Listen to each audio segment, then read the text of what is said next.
Então lute pela tua família, não desista, ore, interceda pela sua família. Você é o sacerdote do lar. Olá gente, sou o irmão Leandro, quero falar de um assunto aqui, onde Jesus fala ali sobre Ló e Noé, está no capítulo 17 do Evangelho de Lucas, no versículo 26. Jesus ele vai falando ali sobre a vida do Filho do Homem, né? Sobre a manifestação, né? Que o fim dos tempos seria como nos dias de Ló, nos dias de Noé, plantavam, colhiam, davam-se casamento, edificavam, até que veio o dilúvio e aí o bicho pegou. E aí edificavam, faziam um monte de coisa, até que veio fogo e enxofre em Sodoma e Gomorra. Quando a gente lê esses textos, a gente sempre se atenta para a parte de escatologia, né? Sobre a volta de Cristo, sobre aquela coisa, e isso é muito importante se atentar para isso. Só que quando a gente vai lá ver em Gênesis sobre a vida desses dois homens, tanto Ló quanto Noé, eles dois tiveram um livramento do Senhor. Porém, o fim deles foi um pouco diferente. Enquanto Noé foi salvo, seus 3 filhos, sua esposa e suas 3 noras, Ló só foram salvos. Suas 2 filhas e sua esposa ficou no meio do caminho e todos sabem que ela virou uma estátua de sal. Então vamos lá, o capítulo 6 de Gênesis, ver a diferença de Ló e Noé. Acompanhem comigo. Então no capítulo 6, vai falando ali os motivos que Deus iria mandar o dilúvio. Já no versículo de número 9, fala bem assim: estas são as gerações de Noé. Noé era varão justo, era íntegro em sua conduta. Noé andou com Deus. E logo em seguida, Deus vai dando todas as diretrizes para Noé. Olha, faz assim, assim, assado, tal, toda aquela coisa. Aqui no versículo 22, fala bem assim: assim fez Noé, conforme tudo o que Deus lhe mandou. Então Noé obedeceu todas as diretrizes que Deus mandou. E logo embaixo, no capítulo 7, diz bem assim: disse o Senhor a Noé, entra na arca, tu e toda a tua casa, porque vi que tu eras justo diante de mim nesta geração. Já no capítulo 19, podemos ver aqui a história de Ló. Ló estava fora da cidade ali, e aí apareceram esses 2 varões, ele vai lá ter esses 2 varões, começam a conversar com ele, né, esses 2 anjos.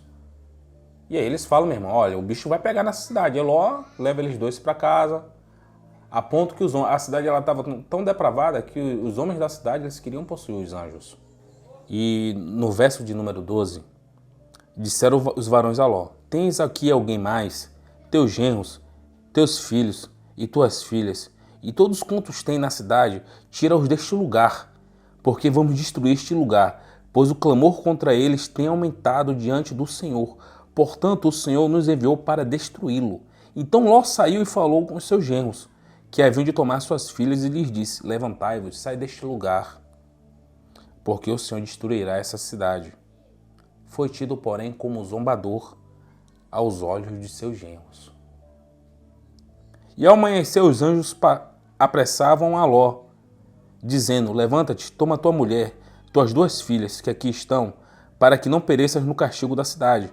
Como, porém, ele se demorava, os varões pegaram-lhes pela mão da mulher dele e pela mão das filhas, segundo a misericórdia do Senhor. E logo quando eles vão saindo da cidade, mais à frente, a gente sabe que a mulher de Ló, ela olha para trás e se torna uma estátua de sal. Qual a diferença destes 2 homens? Ló se demorava para sair da cidade. Foi tido como zombador dos seus genros. Meu amado, se você é meu amigo e eu tenho um bom testemunho para contigo, se eu falo para você, tem uma bomba no seu carro, não entra, provavelmente você não vai entrar. Agora, se eu tenho um mau testemunho, provavelmente você vai achar que eu estou zombando, que é só uma brincadeira.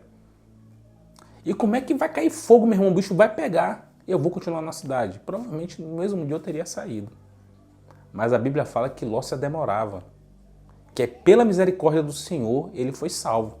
Foi pego pelas mãos ali e foi salvo. Já Noé não. Obedeceu todas as diretrizes do Senhor. E foi salvo, como eu falei. Seus 3 filhos, suas 3 noras e a tua esposa. A vontade do Senhor é acontecer como Paulo falou ali para o carcereiro. Lembra do carcereiro ali, que está em Atos? Crê no Senhor Jesus Cristo e será salvo tu e a tua casa. Assim como Cristo se entregou pela igreja, assim você também deve se entregar para sua esposa. Dá a vida pela tua esposa, meu irmão. Ore pela tua família. A vontade de Deus não é só salvar você, meu irmão. Salvar a sua esposa e deixar seus filhos para trás. A vontade de Deus é salvar tu e toda a tua casa. Você é o sacerdote do lar. Você deve ser um bom testemunho.